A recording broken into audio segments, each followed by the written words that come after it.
If you're living in Portugal or planning to move here and you have no idea how to get through a basic day without relying on English or the translator app, then this video is going to fix that. I'm going to give you 10 phrases, not the typical bom dia, obrigado stuff that you can find anywhere online. These are the phrases people actually use every single day and you won't often see on textbooks or apps. It's going to make people say, hey, you can actually speak Portuguese. And phrase number 1 is the one you're going to use the most. You'll probably use it several times a day if you're a coffee drinker. This is phrase 1. You're going to need queria and se faz favor. So this means I would like and please. So you can drop anything in the middle that you would like. Now, often you're taught a longer phrase for this. Eu gostaria de café, por favor. But it sounds very stilted like textbook Portuguese. So this is going to sound way more natural. If you want a coffee, queria café, se faz favor. Say it slowly with me. Queria café, se faz favor. Now, a pronunciation tip, watch out for the R in queria. You can hear that it's a tap on the roof of your mouth with your tongue, and most English speakers want to say an sound or roll it. We don't need to do that. Just think of the country, Korea, and soften it a little bit. We're going to make the beginning more of a k. Queria.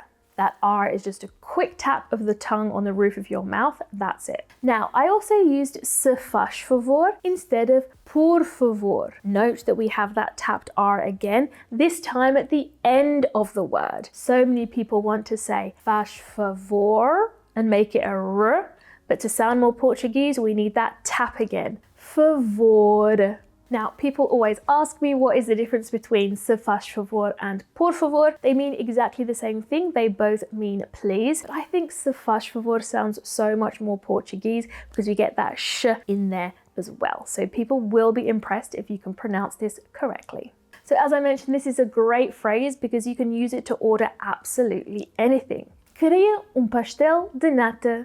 Queria uma imperial.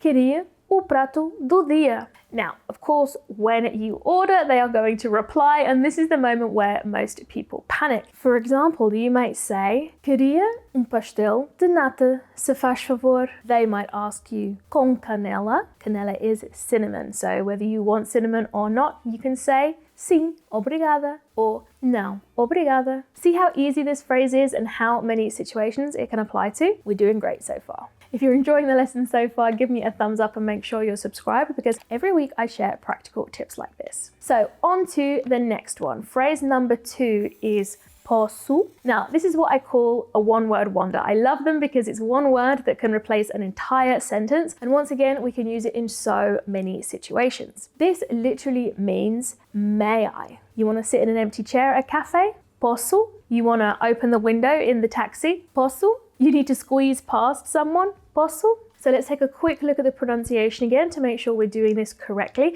We have 2 different types of O's in this word. The first one is a round, open O. O. We actually have to make our mouth round and open, just like the name of the sound. O. Now, so many of my students get this wrong, particularly the Americans, because they want to say more of an ah sound, like in words like obvious. But we don't want the ah, we want o. Listen to the difference between passo and posso. That's the one we want, the second one with the round, open O. O. Now, the second O in this word is very different. When we have an O at the end of the word in Portuguese, we need to make an U sound. U. So that's why it sounds like this. Posso, posso. Now, once again, you don't need a full sentence and a lot of grammar to use this. You can just point towards whatever it is you want. Say posso and start doing the thing. They will understand. Now, something they might say back is força, força. This means go ahead. I bet now that you know this, you're going to hear it a lot. Try it next time you're in the cafe or the taxi, and I bet they will be impressed. So you've probably already noticed that Portuguese pronunciation really can be quite different from what it looks like written down. And honestly, this is the #1 reason that people freeze up when they try and speak. So I have put together a free pronunciation guide that covers the 7 most difficult sounds in European Portuguese with native speaker audio. If you want to actually be understood when you use these phrases, grab that. The link is in the description. Phrase number 3, tá bem, tá bem. Now, this is actually short for está bem, okay? You know, I mentioned earlier and in lots of my other videos that Portuguese really does drop off sounds that are not stressed. You can take a look at this video. I will link it in the description that goes into a lot of detail about why that is and how it works. So this phrase, está bem, or tá bem for short, just means it's okay. So you can use this to agree with somebody. Rather than saying sim all the time, which means yes, it can not sound very natural when we're in conversations with locals. So once again, this is one of the most versatile phrases. You could use it in all sorts of situations. So maybe somebody is giving you directions and you want to show that you're following along. Tá bem. Your neighbor tells you something about the building. Tá bem. Or the waiter tells you that your food is going to be a few minutes. Tá bem. I guarantee you will use it so many times in the right context if you give it a go. All right, so we've covered 3 so far. You can order things, ask for permission, and respond naturally in the positive when you're in conversation. And we're not even halfway through, so let's keep going. Phrase number 4 is Não Preciso.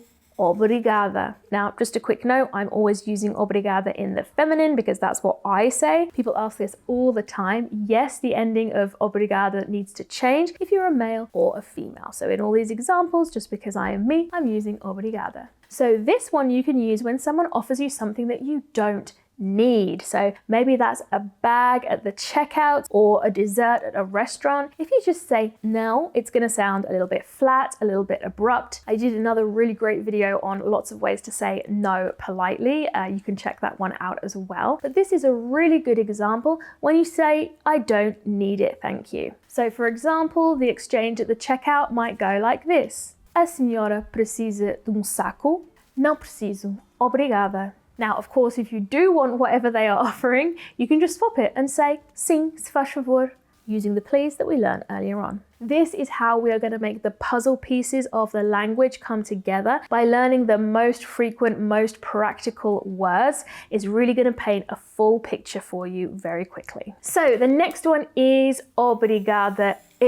And my students love using this one because it always makes people do a double take because you sound really natural and fluent when you use this. Now, you are going to use this when somebody is thanking you and you want to emphasize that you should be the one thanking them. Okay, so this might happen when you've just bought something in a shop and the shopkeeper says, thank you, obrigado or obrigada. You can reply, obrigada. This means I am the one obliged. I am the one thanking you. So it's always an answer to somebody thanking you. Now, this is the big trap when it comes to pronunciation that most English people will fall into. They're going to see an E and a U and they want to say yeah. That's because we have the words like Europe, for example. That is how we pronounce it. But that is wrong in Portuguese. We're not going to start with a y. We're going to start with the okay? We need to use the 2 vowels and u, and we need to blend them together to make one sound. A vowel pair, I call them nice and simply, or more technically, a diphthong is when 2 vowels will work together to make one sound. So it should sound like this. Eu, not eu and 2 syllables, 1 syllable, nice and smooth. Eu. Have a practice now. Obrigada, eu. So next time the cashier says obrigado, instead of just nodding, you can reply, obrigada eu. I promise you people will be impressed with this. It's the kind of thing that makes people treat you completely differently. All right, these next 2 are rapid fire, super quick to learn, super easy to remember, and you will be using them every single day. Number 6, pois é.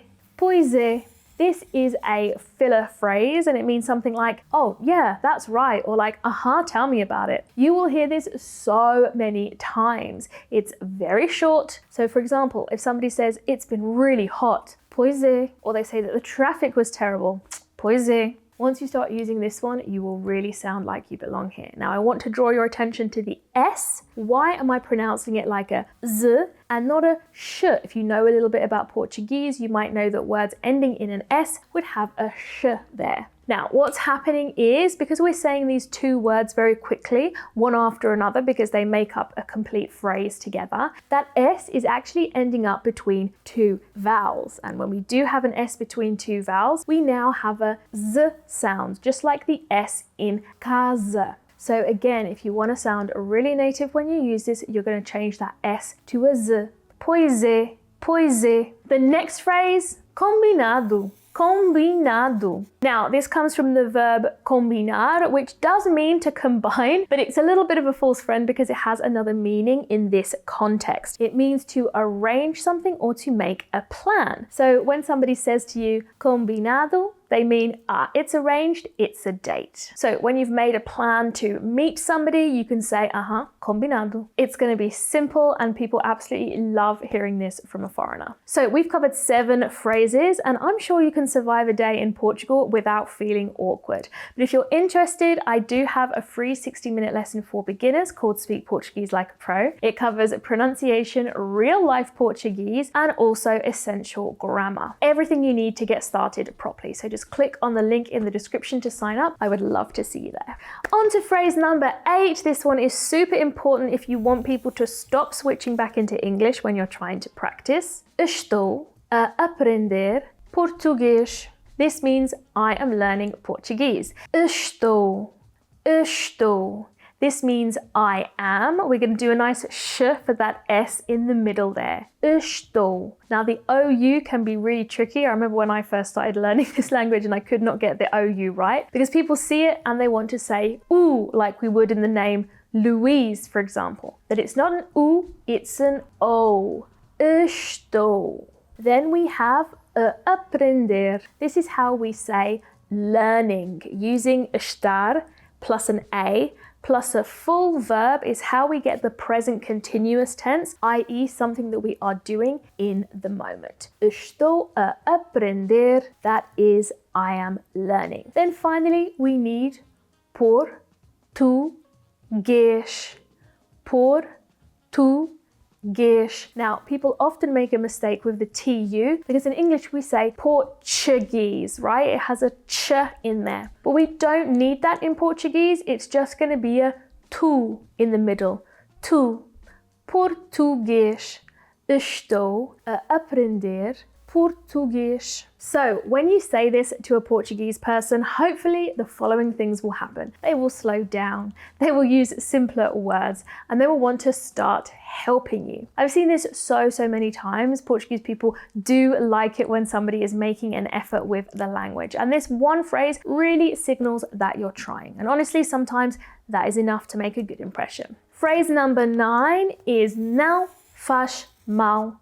This one is super simple, 3 short words, and it means don't worry about it. Now, let's break this down word by word and pronounce it correctly. That squiggle on the top of an A, that's telling me that this needs to be nasalized, this vowel, okay? So it's not now, where the sound is only coming through my throat. It's now. The air is also coming down my nose as well. I'm activating that nasal passage. The middle word, faz. Faz. We remember this from faz favor, okay? But the thing I want you to remember here is that a word ending in a Z works exactly the same as a word ending in an S. It's a sh sound. Faz. Then finally we have mal. Mal.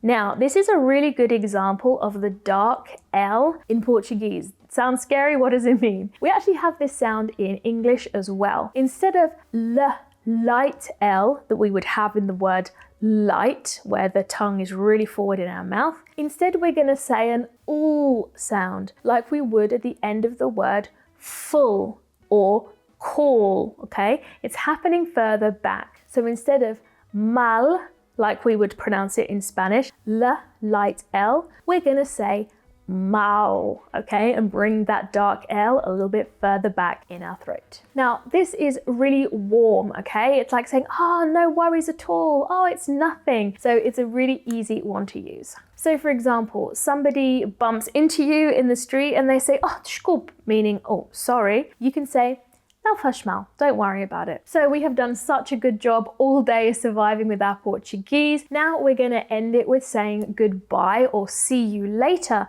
to people. A simple way to say this would be Até à próxima. Até à próxima. Now broken down, this means until the next, meaning next time. So you don't have to know that you're going to see the person again. So for example, if you're getting out of a taxi, for example, or you're leaving a shop and you're not 100% sure you're going to be back there, that doesn't matter. It's still polite to say, until next time, até à próxima. I want you to be really careful with this X in próxima because people always see that and think a X sound, próxima. But that's not what we're looking for here. An X has lots of different sounds that it could be, but in this word, it's a S, próxima. A slight variation, if you are saying bye to a friend, you can say, it sounds funny in English, but I swear it's very normal in Portuguese, little kisses, beijinhos, beijinhos. It's super warm and fuzzy and super Portuguese. So that's 10 whole phrases, enough to get through a full day in Portugal without touching your phone and without switching to English. If you want the full system behind how I would learn Portuguese from scratch, you can check out this video next. I really think it's going to be a game changer for you. I'll be back next week with more tips and tutorials to improve your confidence and conversation skills in Portuguese, so I will look forward to seeing you there.